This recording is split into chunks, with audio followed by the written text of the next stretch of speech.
The more I look into the United States government and I do more research on what Wig is doing in that Oval Office, the more I am thinking their whole objective is to be like Hunger Games and to have us in districts. And for you people that voted for Trump, some voted because you guys believe that he would bring the price of eggs, gas, everyday things down. And a lot of you that voted for him was one, because you're ignorant, you don't know your United States government and how it works. Two, you're just racist, either sexist, misogynistic, um, or just a horrible person. And three, you're just ignorant. You don't know. Like, education really plays a factor on it. I would hope you fall under any of those categories and not be someone of intelligence and willfully voted for this man, especially if you are an average Joe citizen. Um,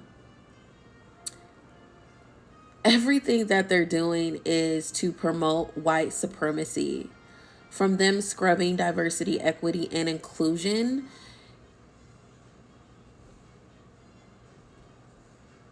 if I'm being honest, it really doesn't benefit black people. And they keep trying to make it seem like it's for black people. Statistics show it really benefits white women and other races, Asians, Latinos. We're the last one on there, even though we were the forefronts and our ancestors fought, civil rights. Not to say that these other races weren't fighting side by side too, and including some white people as well. But it pretty much, you guys that enjoy diversity, equity, and inclusion, it's because of black people. If we're being 100% honest here. Um, I am to the point where I just feel like, aren't we tired? Aren't we tired of this? I'm talking about, people of color. Yes, Asians, you are a person of color. I know some of you guys, you don't want to claim that, but yes, you are a person of color.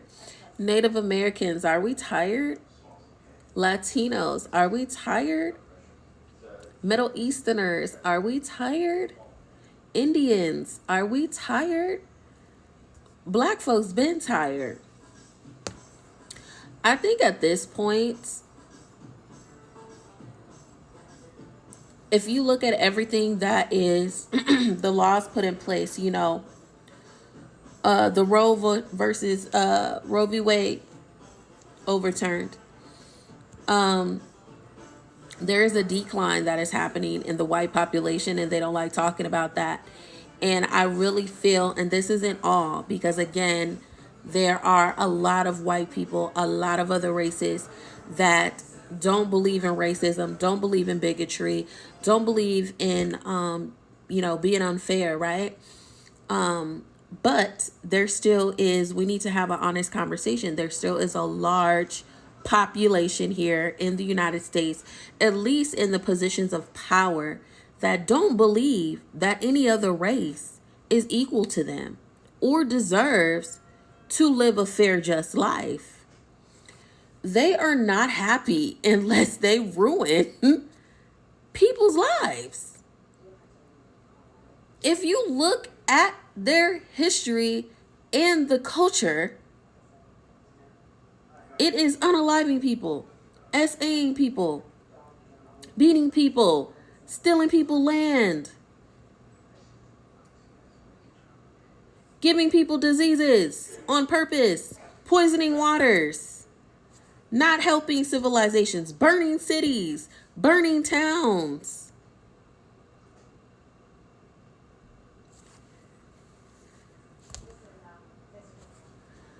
And y'all, people of color that voted for that,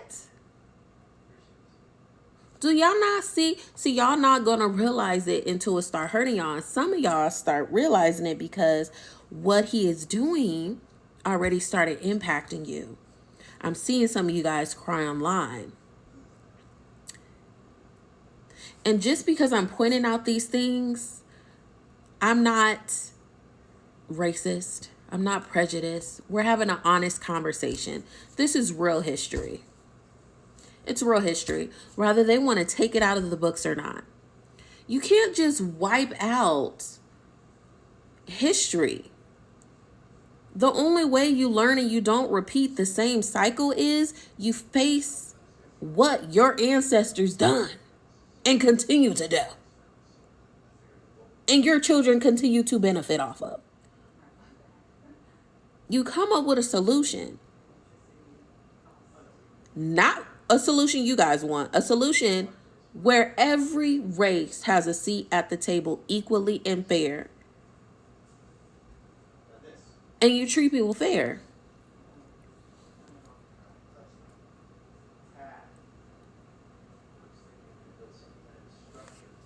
Your feelings is hurt because you don't want people to know that your ancestors were oppressors and has pretty much enslaved every race here.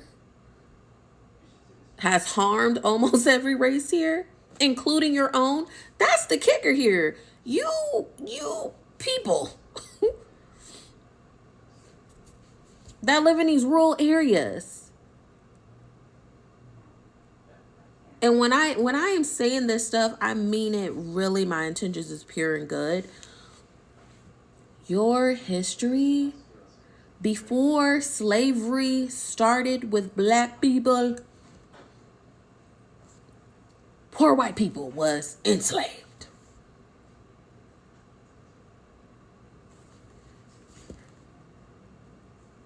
That's what's poor rural white America. Why do you vote for the detriment of yourself? And some of it is due to ignorance because you guys don't have access to a lot of things. You don't know the true history. You go off of what you hear or read, and you don't even have the proper tools or knowledge or access to things to know anything different. So I get it. But at some point, y'all gotta look in the mirror and think, hey, maybe I shouldn't vote for billionaires that don't give a damn about me. Maybe I should really look into these bills that are being passed that is going to reroute major companies in my rural city and town where we're not going to be able to sustain ourselves. Maybe I could pick up my phone and research multiple sources. Maybe, just maybe, I could listen to other races and not be so intimidated and feeling like just because they have a seat, they're educated, they have a job, that demeans me.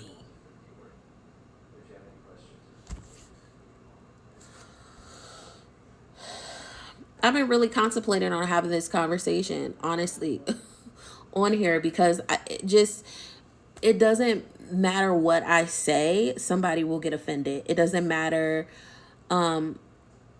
This is such a complex conversation that it requires multiple voices, multiple avenues. But I am exhausted being a black woman here in America. I am fucking exhausted, bro. Why can't y'all just leave us alone? Why can't y'all just be happy? You guys built systems where you still win. But instead, when you get intimidated or scared, you start to terrorize again. You guys have not learned your lesson. There is no way I will follow a God that you guys follow. Not all of y'all, but some of y'all. Because that is not God. That's Lucifer y'all talking to. I'm sorry.